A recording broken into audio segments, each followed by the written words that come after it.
Hey everyone! Before we get into the review, I must say up front, this is not a professional review. It's more a sharing coming from a big fan of compact cameras, and a total beginner when it comes to vlogging. I paid £959 for this PowerShot V1. It's quite expensive for a compact camera, but I know it is still sold out in many countries at the moment. Some background information here. I currently use the DJI Osmo Pocket 3 and Leica Deluxe 7 for vlogging and photo taking. I also use my Sony full-frame mirrorless cameras when I want to take better pictures. However, I use my Leica Deluxe 7 much more than the Sony mirrorless because a compact camera can fit in the pockets of my jackets. I always say, the best camera is the one that you would bring. Let's not keep you waiting. Here's my verdict. I'm replacing my Leica Deluxe 7 with the Canon PowerShot V1 to pair it with my DJI Osmo Pocket 3. But why? For photo, it does a really solid job. But for video? Well, it depends on the situation. Although it's marketed as a vlog camera, I'd say it only performs well in certain conditions. It can't replace action cameras or the DJI Osmo Pocket 3 when it comes to on-the-go shooting. Let's start with video performance. First, its video performance really depends on the scene. As a vlogging newbie, at least for me, it's about capturing moments, not setting up the perfect cinematic shot.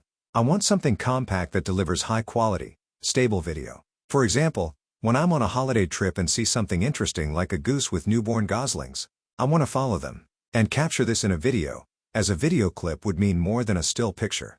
Here's the thing. If you're walking while filming, stabilization becomes super important. Let's have a look at this comparison about the effectiveness of stabilization between the DJI Pocket 3 and PowerShot V1.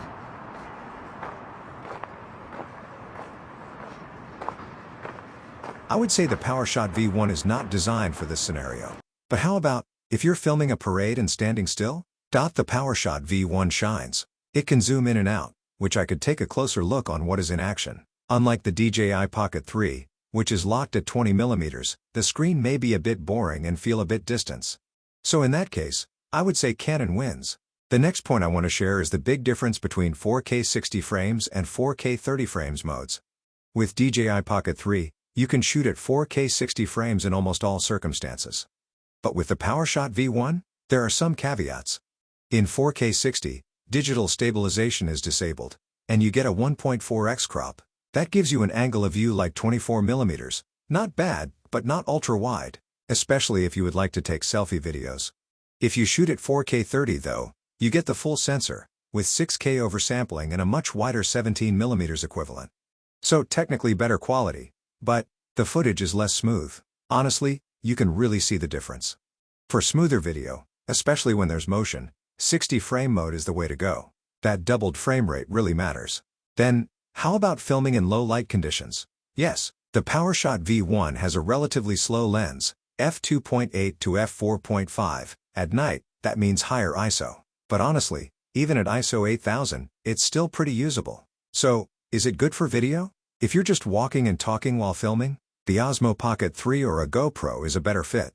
But if you're shooting something stationary, or panning smoothly, like at a festival or scenic viewpoint, the PowerShot V1 does great. That's why I always bring both. They complement each other. How about, could I put the PowerShot V1 on a gimbal?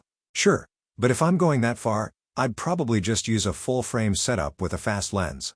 Next, let's talk about photos, which is what I am really into it. With compact cameras, everything is a compromise between size and features. You want a big zoom, fast lens, viewfinder? You gotta make the camera bigger. That's why I love the Leica Deluxe 7. Great balance between size and functionality. A bright zoom lens covering 24 to 75mm, 4/3 sensor, fantastic image quality. The compact camera market seems to have been revitalized by the Fujifilm X100 series. I've owned several fixed lens compact cameras like the RX1R Mark II, Leica Q, and I currently own the Ricoh GR3X. These are great cameras and can help you practice photography by using a prime lens. However, I always emphasize that I just love taking pictures rather than being a photographer. I think the difference lies in capturing life's moments versus practicing an art form. That's why I love the more versatile Deluxe 7, which has a zoom lens that allows me to record the moments I live.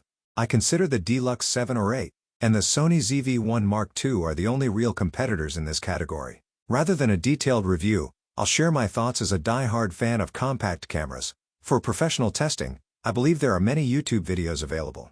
The following will focus on sharing my thoughts about why I am replacing my Deluxe 7 with this PowerShot V1.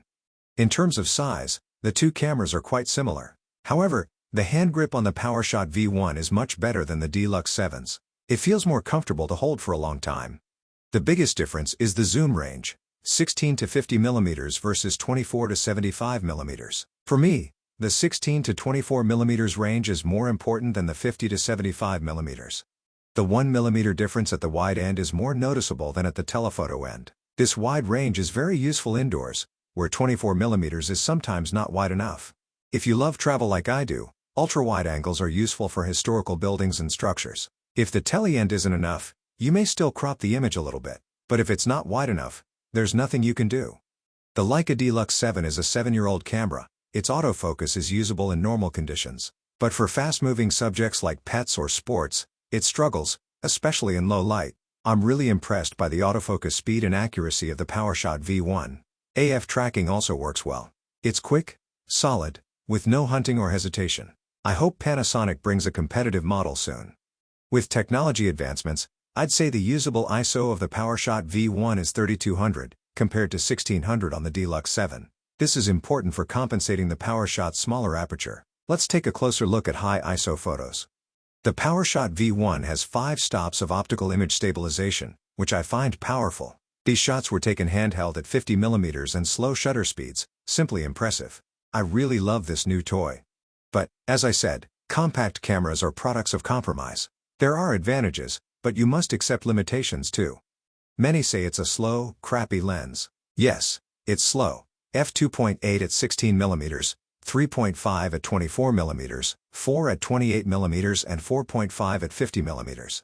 Small aperture lenses, also known as slow lenses, mean slower shutter speed, especially in low light scenarios. Better ISO performance and strong stabilization may help compensate. But, still, you cannot freeze motion at slow shutter speeds. With a small CMOS, although it marketed as a large CMOS compact camera, this 1.4-inch CMOS is actually smaller than APS-C. I don't expect shallow depth of field from these small sensor compacts. Like on the Deluxe 7, f2.8 at 75 mm isn't very impressive. But, is it really that crappy? From my point of view, it's sharp throughout the zoom range. I'm impressed by its resolution. Even at 100% crop, details are visible. Some say no EVF, no purchase. That's fine. It's a personal preference. My Leica Deluxe 7, Leica Q, RX1R Mark II, and Sony A7C all have EVFs, but I seldom use them. If the EVF is small that I seldom use, there's no point to have it and make the camera bigger. The LCD monitor is bright and clear. I can still take pictures under bright light. However, the new Canon Hot Shoe does annoy me. It's not a hybrid one, so I can't use single-dot ISO manual flashes. One advantage of leaf shutters is excellent X-Sync speed. But this is a minor issue. Not many people would really care. To summarize, this Canon PowerShot V1 is an excellent travel camera. In my opinion, its 16 to 50 mm zoom covers more than 80% of typical scenes. Its photo quality is also brilliant, considering its size. If you're comparing it to fixed focal length cameras like the Leica Q, Fujifilm X100, or Ricoh GR series, ask yourself, what's your intended use? Are you documenting travel and daily life, or aiming for more artistic photos? Finally, thank you so much for watching. If you find this video a bit useful, I will be very happy if you like, comment and share this video. I am happy to answer any questions about this PowerShot V1, if I know the answer.